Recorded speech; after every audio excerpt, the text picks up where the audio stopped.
Olá pessoal, estamos aqui mais uma vez para falar um pouco sobre matemática e também sobre o novo coronavírus. E a pergunta que não quer calar é: quando poderemos voltar? Então vamos ver o que a matemática pode dizer a respeito disso.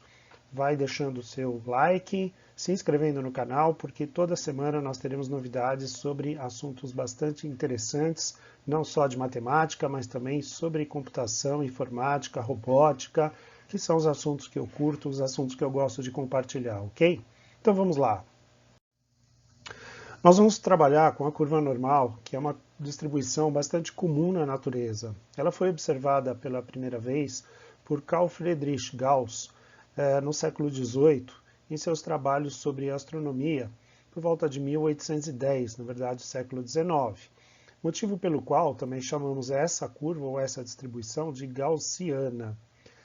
Observem que a forma como os pontos se distribuem quando nós estudamos uma distribuição de frequências se parece com um sino. A curva tem a forma de um sino, como nós podemos ver nesta figura.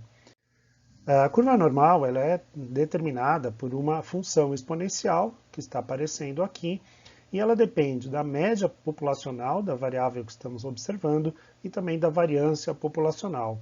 Com essas duas medidas, média e variância, nós conseguimos então montar esta curva acerca daquilo que está sendo observado, da variável que está sendo observada.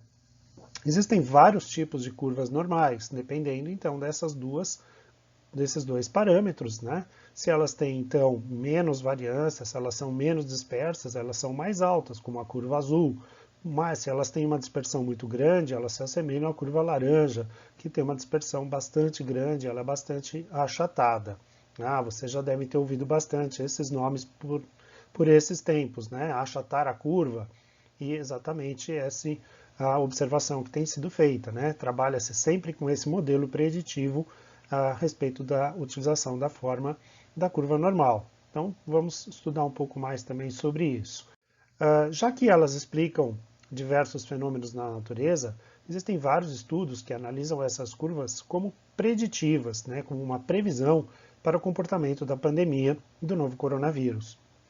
Um desses estudos é o da Singapore University of Technology and Design, ou SUTD, que nós observamos durante alguns dias e que tem aí essa página inicial, né, foi atualizada lá no dia 3 de maio.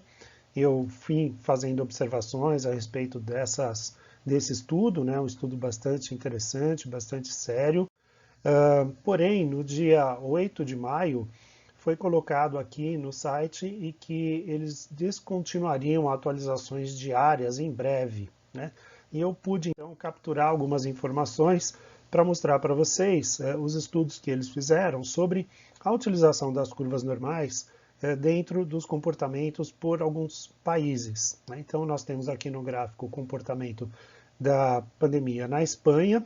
Estamos falando aqui de novos casos diários, né? Não de casos acumulados, nem de número de óbitos, mas falando de novos casos reportados diariamente, né? Então tem ali a curva, o real, né, nas barrinhas e a previsão feita através da curva normal em linha vermelha. Então observem que a curva ela se assemelha muito, né, com o comportamento do que aconteceu efetivamente na Espanha até essa data, que foi no dia 15, no dia 7 de maio.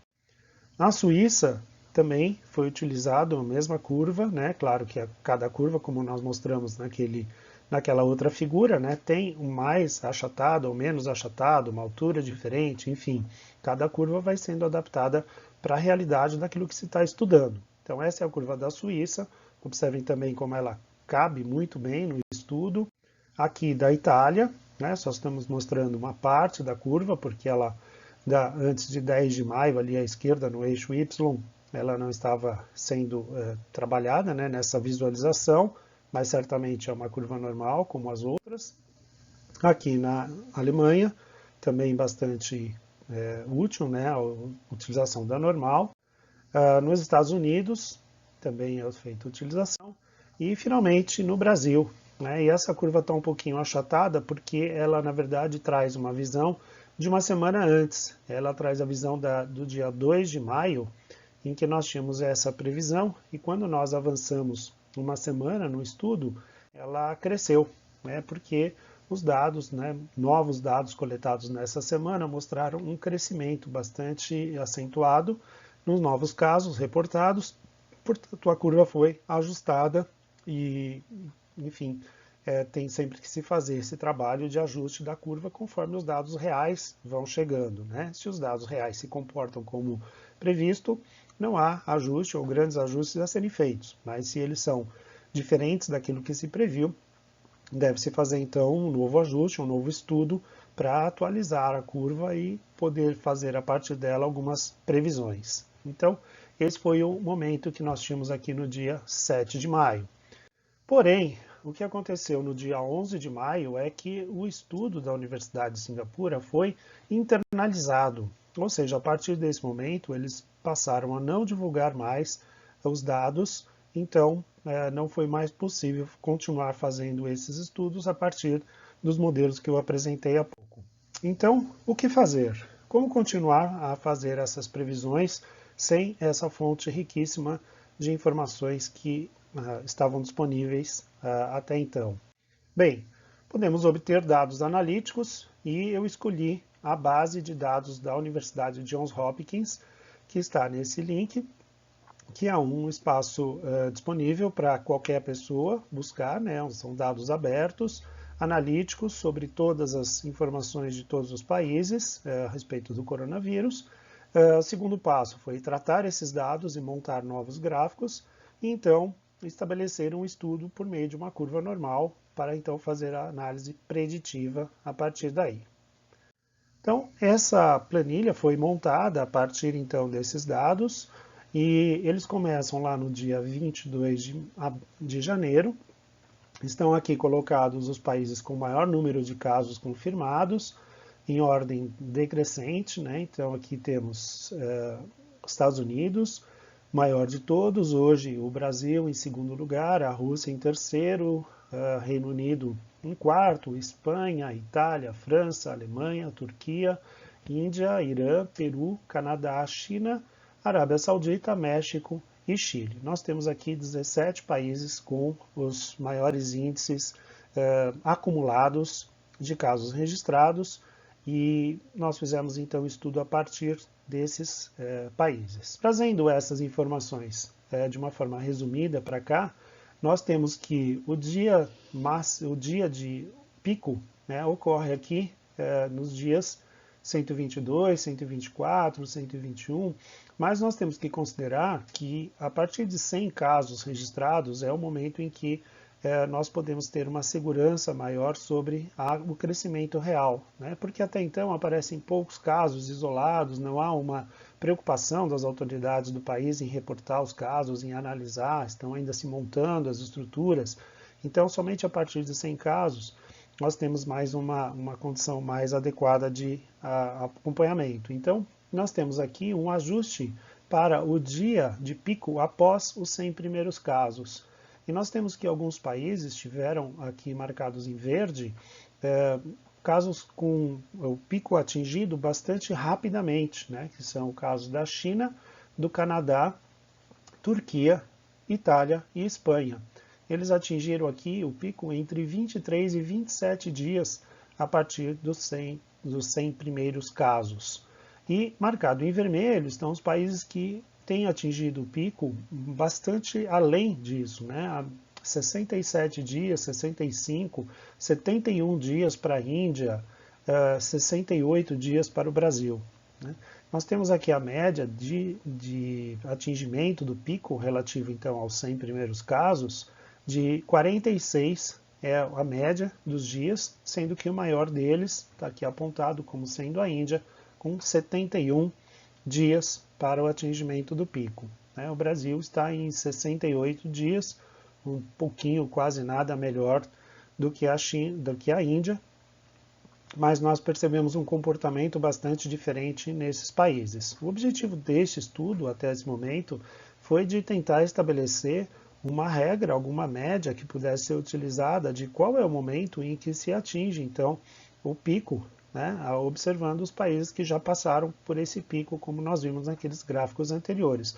No entanto, por uma diversidade muito grande de dados, né, de 23 dias até 71 dias, uma quantidade de opções muito diferentes, então não foi possível usar essa média para fazer algum tipo de previsão a respeito do comportamento do Brasil, que é o nosso interesse maior aqui no momento.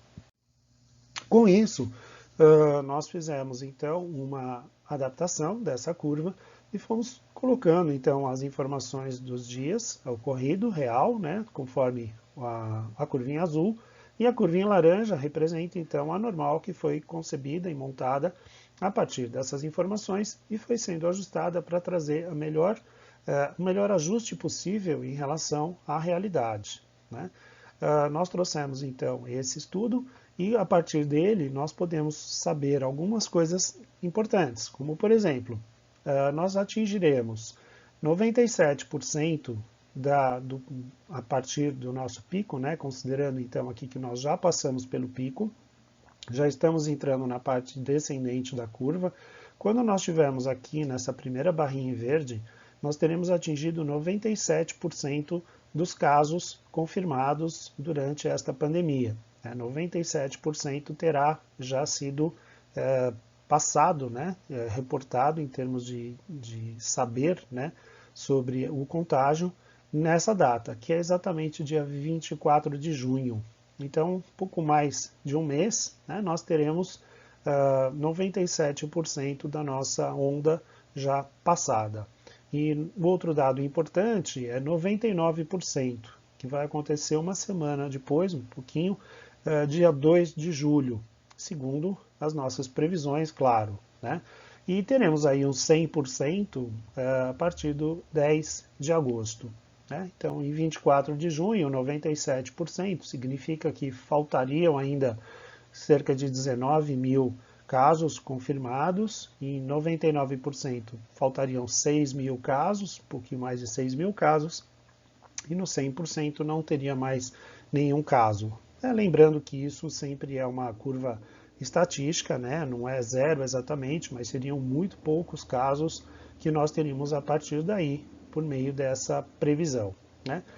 Nossa previsão de pico foi feita para 21 de maio e o nosso real apontado até o momento, já que dia após dia nós temos casos menos casos reportados, o pico real foi no dia 20 de maio. Com essa diferença de apenas um dia, mostra que o nosso modelo está bastante ajustado, bastante adequado para esse estudo. Nós temos também aqui uma diferença de essas áreas que não são preenchidas em relação àquelas que extrapolam a nossa curva, uma diferença de apenas 10 casos. Né? Então, dentro de um total de 364 mil casos, nós temos uma diferença de apenas 10 casos entre o previsto e o real. Outro dado interessante é que nós temos hoje cerca de 58% de todos os contágios reportados. Então, falta aí esse restante aí de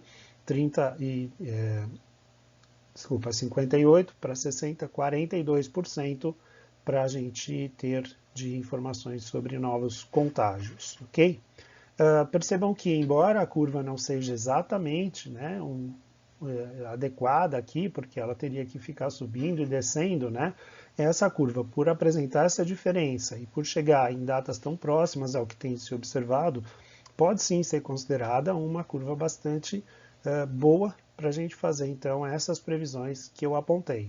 Observem que nas anteriores, nos outros países, nós tivemos sempre dados a mais ou a menos do que a curva que foi projetada, e mesmo assim ela serviu como um ótimo índice de estudo de previsão que foi utilizado pelos diversos governos desses países para que fosse possível, então, adotar as medidas de volta ao normal. Então, nós temos aqui uma previsão bastante realista, bastante adequada em relação aos estudos matemáticos, mostrando que, mais um mês, a gente vai estar com 97% da nossa onda terminada, mais uma semana além, 99%, e vamos poder retomar a realidade, a normalidade. Né? Vamos voltar à normalidade por por essa previsão, ok? Então, os recados de sempre, né? Fiquem em casa e, acima de tudo, saibam que vai passar. Obrigado, espero que vocês tenham curtido. Deixe o seu like, faça comentários, critique, tire dúvidas. É importante que a gente mantenha esse canal aberto. Peçam outras informações, se possível, gravarei outros vídeos de acordo com o que vocês pedirem. E se inscrevam no canal, ok? Obrigado, pessoal. Valeu.